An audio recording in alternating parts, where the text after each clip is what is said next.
تو وہ ایک ایڈکشن کے ساتھ سائیکولوجیکلی جو نفسیاتی مسائل ہیں پیشنٹ اس کا بھی شکار ہوتا ہے جس وجہ سے یہ بیہیویئر ہوتا ہے. ایسے اس کو کس طرح سے مینیج کیا جانا چاہیے؟ دیکھیں سر یہ جو پورا ہمارے پاس ایڈکشن کی ڈیزیز ہے اس کا جو ٹریٹمنٹ ہے یہ دو ڈومینس پہ کام کرتا ہے, میڈیسن بھی اور سائیکائٹری بھی.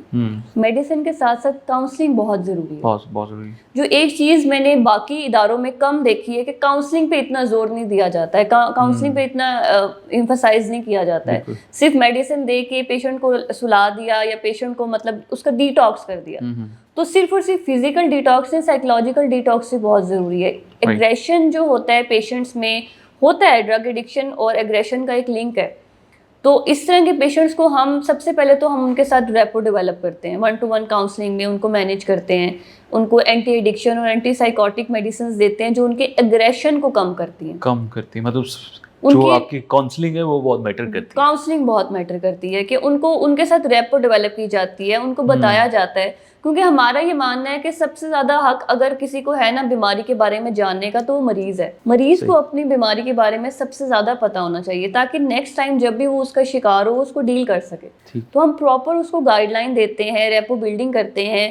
شروع کے 2 یا 3 سیشنز جو ہوتے ہیں ہمارے ساتھ اس کی ریپو بلڈنگ میں ہی جاتے ہیں کہ اس کے ساتھ ریپو ڈیولپ کرنی ہے, اس کو سپورٹیو تھیراپی کے ذریعے ایٹ ایز لے کے آنا ہے کہ یہ جو بھی آپ کے مسائل ہیں اس میں آپ اکیلے نہیں, ہم آپ کے ساتھ ہیں. کیونکہ سیلف اسٹیم بہت لو ہو جاتا ہے.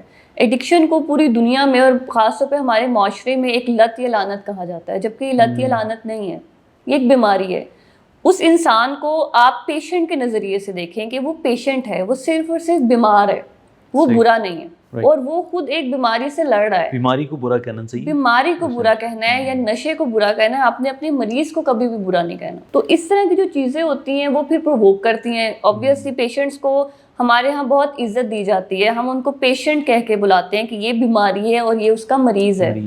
لیکن باہر کیا ہے, ڈرگ ایڈکٹس کو آپ نشئی یا اس طرح کے کچھ القابات سے دیتے ہیں تو وہ بالکل نامناسب ہے ان کے لیے. یہ ان کی بیماری کو پرووک کرتے ہیں اور اس وجہ سے وہ پھر دوبارہ سے ٹھیک نہیں ہو پاتے کبھی. ٹھیک ہے. اچھا, آپ کے سینٹر میں میں یہ جاننا چاہ رہا ہوں کہ جو ایک فزیولوجیکلی ایک ہوتا ہے نا ڈیٹاکس, آپ فزیکلی تو ڈیٹاکس کہتے ہیں, سائیکولوجیکلی جو ڈیٹاکس کرتے ہیں اس کا کیا پیٹرن ہوتا ہے؟ کچھ ڈیز ہوتے ہیں انیشلی جب آپ اس پہ کام کرتے ہیں. جو فزیکل ڈیٹاکس ہے نا وہ فرسٹ 45 ڈیز ہمارے پاس جو پیشنٹ ہوتا ہے وہ فزیکل ڈیٹاکس میں ہوتا ہے. اس میں ہم اینٹی ایڈکشن میڈیسن یوز کرتے ہیں جو آپ کے یورینیشن کے تھرو, سویٹنگ کے تھرو, اسٹول کے ذریعے آپ کی جو میڈیسن ہے, جو ڈرگس کے ایفیکٹ ہوتے ہیں, ورسیو ایفیکٹس ہوتے ہیں, وہ آہستہ آہستہ ایلیمینیٹ ہوتے ہیں. 45 ڈیز کے بعد اس کا سائیکولوجیکل ڈیٹاکس سٹارٹ ہوتا ہے. نفسیات کی بیماری ہے, ذہن میں نشہ رہ جاتا ہے. نشہ جو اس کو پلیجر دیتا ہے, جو مشکلات اس کو فیس کرنا پڑتی ہیں, جس کے بعد وہ نشے کی طرف جاتا ہے. کیونکہ آج کے معاشرے میں ہر انسان کسی نہ کسی پریشانی کا شکار ہے, کوئی نہ کوئی ایشوز کسی نہ کسی کے گھر میں ضرور چل رہے ہیں. اور بہت سی ایسی چیزیں ہوتی ہیں, بعض اوقات چائلڈہڈ بہت میٹر کرتا ہے, گھر کا انوائرمنٹ بہت میٹر کرتا ہے. تو یہ چیزیں اور ان باتوں پہ جب تک بات نہ کی جائے, ان میٹرز پہ جب تک بات نہ کی جائے تو وہ نشے کا مریض کبھی بھی ٹھیک نہیں ہو سکتا, صحتیاب نہیں ہو سکتا. تو فزیکل ڈیٹاکس کے بعد سائیکولوجیکل ڈیٹاکس بھی بہت ضروری ہے. اس میں ہم ڈفرینٹ طرح کے ٹیسٹ اپلائی کرتے ہیں, ڈفرینٹ طرح کے سائیکولوجیکل اسیسمنٹ کی جاتی ہے, ان کو تھیراپیز میں لے کے آتے ہیں, جیسے کہ CBT ہے, DBT ہے, ڈفرینٹ تھیراپیز ان پہ اپلائی کرتے ہیں اور بیہیویئر ماڈیفیکیشن ان کی کرتے ہیں, ایک لائف سٹائل چینج ان کو دیتے ہیں. کیونکہ لائف سٹائل ایک اور بہت بڑا ریزن جو ہے, جو ایڈکشن کے جو پیشنٹ ہے دوبارہ ریلیپس کرتے ہیں, وہ لائف سٹائل ہے. اگر آپ اپنے لائف سٹائل کو چینج نہیں کر رہے, وہی لائف سٹائل ہے, لیٹ سو رہے ہیں, لیٹ جاگ رہے ہیں, انہیلدی کھا رہے ہیں, بنج ایٹنگ کر رہے ہیں, بنج واچنگ کر رہے ہیں, تو وہ سارے رویے بھی آپ کو ایڈکشن کی طرف لے کے آتے ہیں. تو یہ ساری جو چیزیں ہیں سائیکولوجیکلی طور پہ اپنے جو مریض کو ہے ہم نے مینیج کرنا ہوتا ہے, پھر ہی جا کے وہ اس قابل بنتا ہے کہ وہ معاشرے میں جا کے ایک صحت مند زندگی گزار سکے. اچھا ڈاکٹر صاحب, پیشنٹ میں تو خواتین بھی ہوتی ہیں, فیمیلز پیشنٹ بھی ہوتی ہیں, تو ان کو مینیج کس طرح سے کیا جاتا ہے؟ چونکہ ہم دیکھتے ہیں کہ زیادہ تر خواتین بھی اگریسو ہو جاتی ہیں اور وہ بھی توڑ پھوڑ کر دیتی ہیں. اس طرح کا کوئی واقعہ آپ کے سینٹر میں ہوا ہو؟ بہت سارے سینٹرز میں تو ہم ویڈیوز دیکھتے ہیں جی, فیمیل اگریسو ہوگی, اس نے فلاں ڈاکٹر کو مار دیا, ساتھ والے پیشنٹ کو انہوں نے کر دیا, ایون کہ لوگوں کی جان بھی چلی جاتی ہے. تو آپ کے سینٹر میں کوئی اس طرح کا واقعہ ہوا؟ بہت اچھا کویشچن آپ نے کیا. آج کل فیمیل کا بہت ریٹ ہائی ہے اس ڈرگ ایڈکشن میں, ہے نا.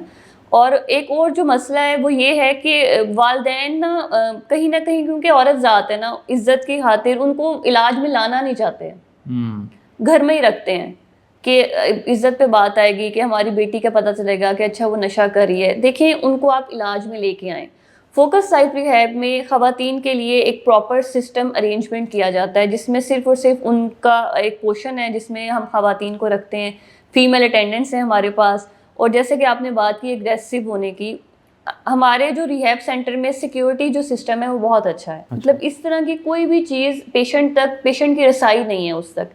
جیسے کہ ہمارے رومز ہیں ان کے لاک نہیں ہیں، اندر مررز اویلیبل نہیں ہیں، کوئی بھی ایسی چیز نہیں ہے جس سے پیشنٹ سیلف ہارم کر سکے یا کسی دوسرے پیشنٹ کو نقصان پہنچا سکے.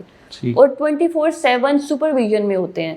CCTV کیمراز کے تھرو بھی سپرویژن میں ہوتے ہیں. فیمیل اٹینڈنٹس بھی ان کے پاس ہوتی ہیں. ڈاکٹرز، ریزیڈنٹ ڈاکٹرز ہمارے پاس موجود ہیں جو 24/7 فوکس لائف ریہیب کے پریمیسز میں اویلیبل ہوتے ہیں. جی رائٹ، تو بڑا وہ اچھا پھر اس طریقے سے مینیج کرتے ہیں کہ رات کو بھی اگر کوئی ایمرجنسی ہوتی ہے تو ڈاکٹر وہاں پہ ہر ٹائم موجود ہوتا ہے اپنے پیشنٹ کو ڈیل کرنے کے لیے. ٹھیک ہے ڈاکٹر صاحب، آخری سوال پوچھنا چاہ رہا ہوں. بہت سارے لوگوں کو اس نشے کی لت لگ جاتی ہے، ایڈکٹیو ہو جاتے ہیں. فیملیز کو نہیں پتہ ہوتا کہ ہمیں پیشنٹ کو کہاں ایڈمٹ کروانا ہے. وہ اپنے جاننے والوں سے پوچھتے ہیں جی کوئی اس طرح کا ڈاکٹر بتائیں جس کے پاس ہم لے کے جائیں.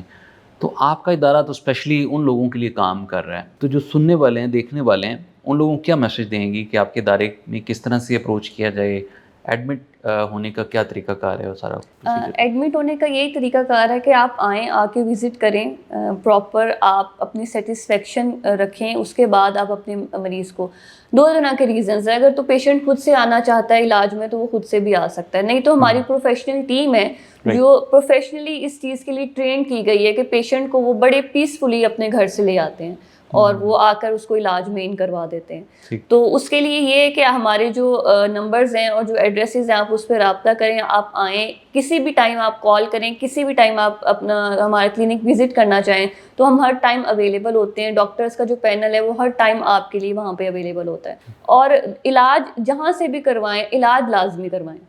بالکل ایسے، کیونکہ یہ جو بیماری ہے نا اس کا ریٹ بہت بڑھ رہا ہے اور اس کو اس طریقے سے دیکھا نہیں جا رہا. ابھی بھی کہیں نہ کہیں گھر میں، جیسے کہ میں نے خواتین کی بات کی کہ خواتین کا ریٹ زیادہ ہو رہا ہے میل سے، لیکن اس تعداد کے آتے نہیں ہیں پیشنٹس ہمارے پاس. اب تو ینگسٹر ہم بہت دیکھ رہے ہیں، یونیورسٹیز، تعلیمی ادارے جو ہے وہ نشے کے اڈے بن چکے ہیں. بالکل ایسی ہے. اور بڑی انٹرسٹنگ بات ہے کہ ہمارے ریہیب سینٹر میں، فوکس لائف ریہیب میں، پیشنٹ کا جو ایج کا اسپین ہے نا وہ 17 ایئرس کا ایک بچہ بھی داخل ہے اور 60 سال کا ایک بزرگ بھی داخل ہے. اس کا مطلب ہے کہ کچھ 17 کے بعد ینگسٹر جو پورے ہیں وہ بھی اسی میں ہیں. اور ینگسٹرز بھی ہیں، فیمیلز بھی ہیں. نہ اس میں کسی قسم کی ایج کی ڈسکریمنیشن ہے، نہ اس میں کسی قسم کی جینڈر کی ڈسکریمنیشن ہے.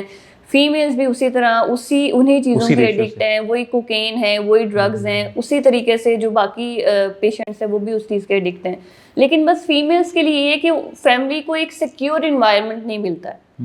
تو اس کے لیے میں بتانا چاہوں کہ ہمارا ادارہ اس چیز کے لیے بہت سیکیور ہے کہ سیکیورٹی ہر ٹائم وہاں پہ اویلیبل ہوتی ہے. فیمیل سٹاف وہاں موجود ہے، فیمیل ڈاکٹرز آپ کی فیمیلز کے لیے وہاں پہ موجود ہیں. آپ اپنے پیشنٹ کو علاج میں لے کے آئیں. اور یہ ایک ایسی بیماری ہے کہ اس کا علاج کبھی بھی گھر میں نہیں ہوگا. اس کا حل یہ نہیں ہے کہ آپ نے اپنے پیشنٹ کو یا بچے کو 1-2 دن کے لیے، کچھ منتھ کے لیے کمرے میں قید کر دی اور آپ کو لگے گا مہینے بعد وہ باہر آئے گا تو وہ ٹھیک ہو جائے گا. نہیں، اس کی بیماری کو، نوعیت کو سمجھنے کی ضرورت ہے کہ یہ کام کس طرح سے کرتی ہے، کیسے آپ کے دماغ پہ اثر کرتی ہے، نفسیات پہ کیسے اثر کرتی ہے. ٹھیک ہے ڈاکٹر صاحب، بہت شکریہ. بہت اچھا لگا آپ سے بات کر کے، آپ کے ادارے کے، آپ کے کام کو جان کر بڑا خوشی ہوئی کہ کس طرح سے یہ کام کر رہا ہے. فوکس لائف ریہیب سے اسسٹنٹ ڈائریکٹر رمشا رانا ہمارے ساتھ موجود تھیں اور اس موضوع کو ہم نے ڈسکس کیا، ان کے ادارہ کس طرح سے کام کر رہا ہے. تو امید کرتے ہیں کہ آج کے سیگمنٹ میں آپ نے بہت کچھ جانا ہوگا. اپنے میزبان ڈاکٹر ماڈل اجازت دیجیے. اللہ نے کے بعد.